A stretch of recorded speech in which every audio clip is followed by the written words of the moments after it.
retour surprise de Magil en plein scandale. Jeune Afrique fait de troublantes révélations sur Ferdinand Ngongo. Après une semaine d'échanges de courriers sur fond d'accusation, le constructeur canadien Magil et le gouvernement camerounais se sont accordés sur la reprise des travaux de construction du stade de Lambe. Jeune Afrique revient en détail sur le rôle joué par la tout-puissant Ferdinand Ngongo. Jeune Afrique renseigne de la tenue d'une réunion entre vice-président exécutif de Magil le 12 janvier, le secrétaire général de la présidence, Ferdinand Ngongo, en présence du ministre des Sports, Narcisse Mouelkombi. Au terme de la réunion, son responsable a obtenu le paiement immédiat de 4,5 milliards de francs CFA, environ 7 millions d'euros.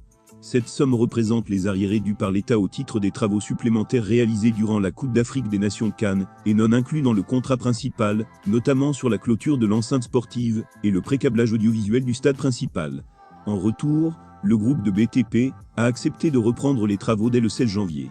La filiale du groupe français Fayolle s'est notamment engagée à lever, dans un délai de 10 jours, 19 des 32 réserves émises par la Commission des recettes techniques, rattachée au ministère des Sports. Elle porte principalement sur des manquements observés sur le stade principal et les deux stades annexes. Les réserves restantes ne sont pas nécessairement du ressort de l'entreprise et requièrent une prise de position des autorités camerounaises, rapporte une source proche du dossier.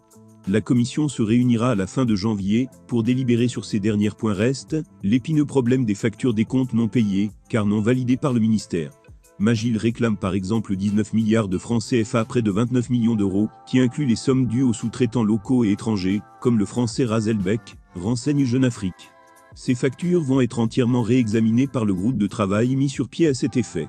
C'est après analyse que l'État saura si ce qu'il paie correspond au travail effectué, glisse notre source, qui ajoute que l'entreprise soupçonne, pour sa part, des surfacturations de la part de certains sous-traitants chargés d'accélérer les approbations et les mises en paiement des factures validées. Le groupe de travail est chapeauté par la présidence et comprend le ministère des Sports, ainsi que ceux des marchés publics et des travaux publics, précise Jeune Afrique. Il se penche aussi sur les obligations incombant à l'État: exonération douanière des importations de Magil et attestation de prise en charge des droits de douane et taxes dans le cadre du marché public, ainsi que sur le réexamen de la phase 2, qui comprend la construction d'un gymnase, d'une piscine olympique, de cours de tennis, ainsi que de terrains de basket, de volley et de handball. Cette instance se chargera également de rechercher un exploitant pour l'hôtel et le centre commercial avant la reprise des travaux d'achèvement de ces deux maillons importants du complexe.